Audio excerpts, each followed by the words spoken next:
Hi, I'm Clovis Casali in Paris. Time for Culture on France 24. Welcome to Encore. Today our guest is author Amity Gage. Her latest novel, Schroeder, looks at the issues of identity and deceit, exploring the mind of a father who kidnaps his daughter. He starred in Jean Cocteau's 1946 Beauty and the Beast, but you'll see that Jean Marais was more than just an acclaimed actor. And finally, can stolen pictures be viewed as art? That's the belief of curators of a new exhibition in France showcasing paparazzi photos. Let's go and meet our guest whose book has been shortlisted for the Folio Prize.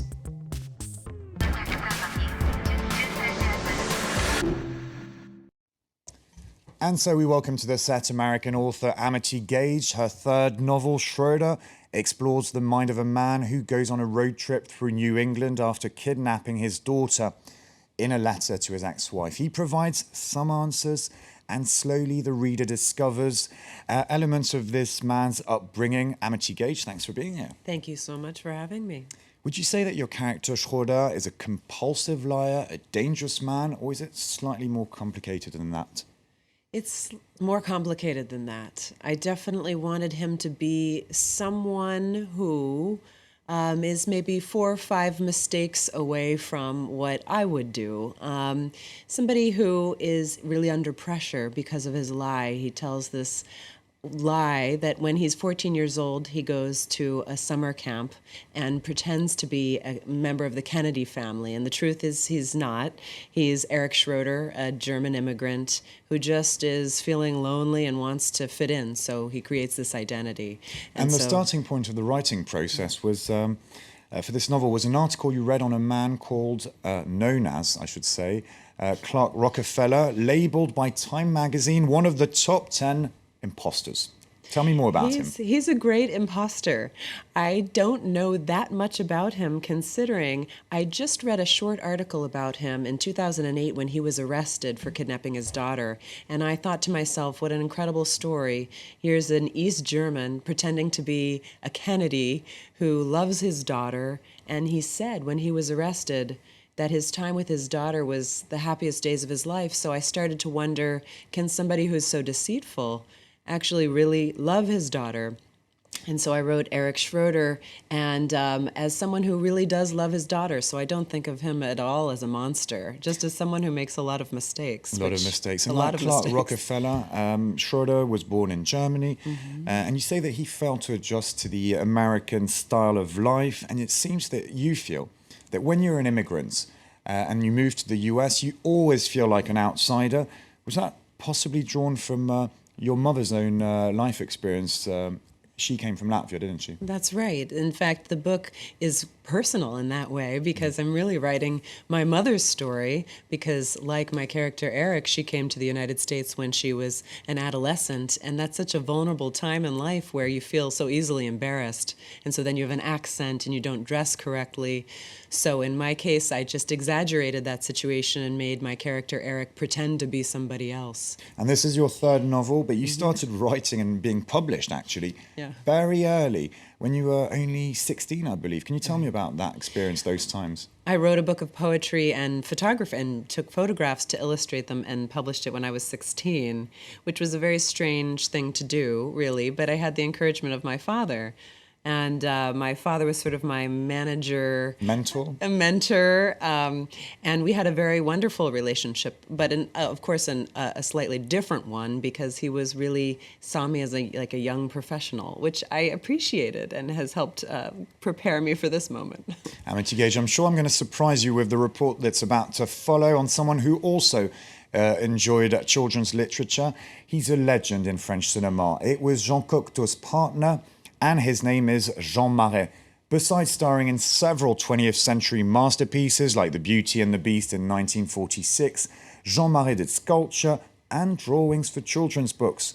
An exhibition in Paris is now showcasing his work as we celebrate what would have been his 100th birthday.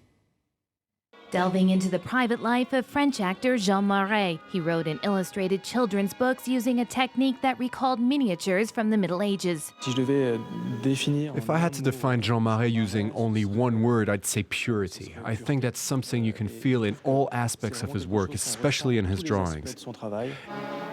He wasn't content to just act in plays. He created costumes and stage sets, most notably for the Comédie Française. He also turned his hand to fashion design, creating a full line of clothes. The exhibition pays homage to Marais' many artistic endeavors.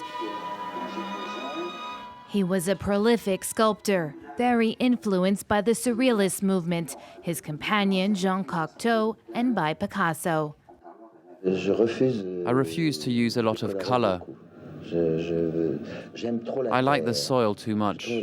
I find the color of the ground very beautiful, so it bothers me to cover it. Marais' workshop has been recreated just as it was in his studio. Over here you have the Mask of Beauty and the Beast, made in the 1970s. Here you have his last unfinished painting with stage curtains and this female profile.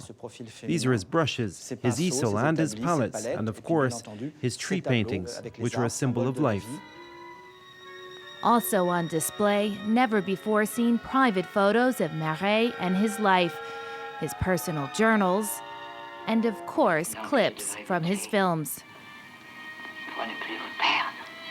He made more than 100 movies, the most renowned with director Jean Cocteau.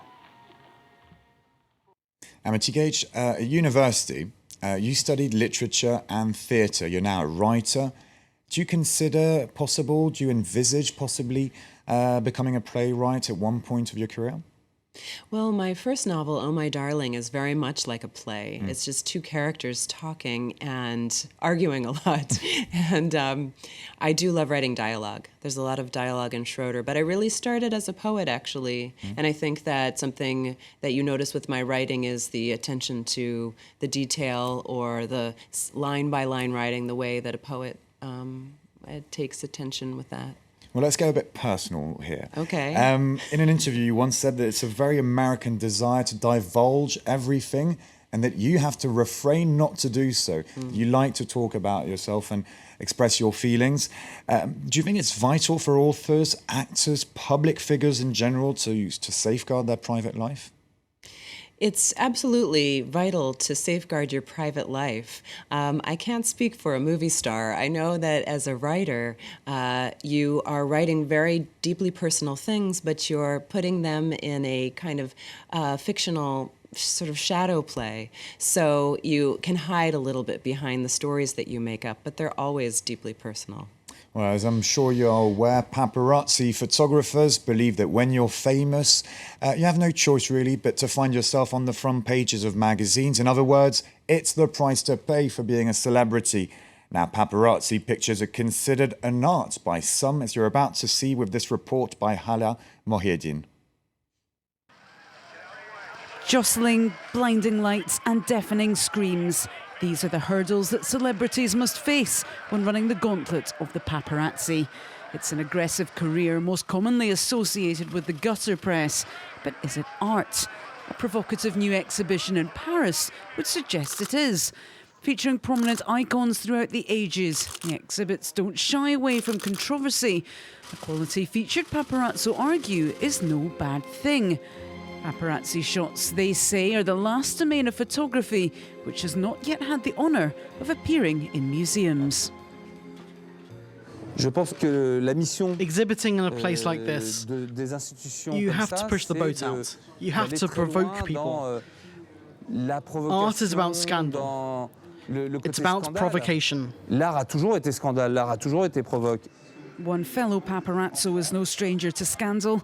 Sébastien Valliera took the shots which exposed the French president's alleged affair. He said inclusion in the exhibition vindicates his profession. I was moved when I saw these photos up here, not just mine, but also the work of other photographers. To be part of an exhibition in a museum like this, it's a great honor, a real pleasure. Recognition at last. Others have expressed horror that paparazzi photos are now considered art. Nonetheless, the curator of the exhibition said it wasn't their place to judge, but show a practice that is, to all intents and purposes, part of our daily lives, and to tackle the questions that are raised as a result.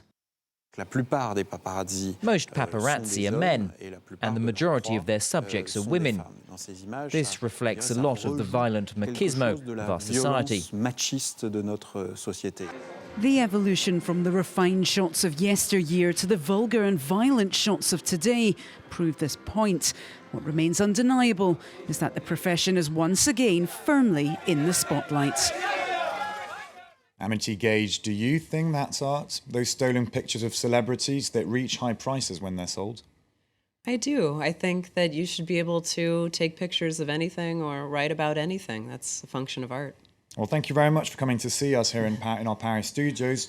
Your novel, Schroeder, is out now and it has already been translated in 15 languages, including in French, where it's published by Belfond. Thank you very much. Thank you very much.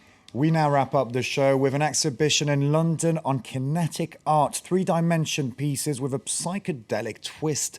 Over 60 works of art reflect the experimental tendencies and visual language explored in the post-Second World War era.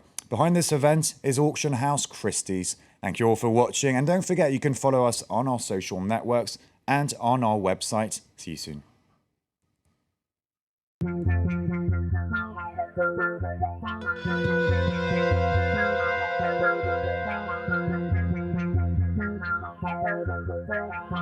you.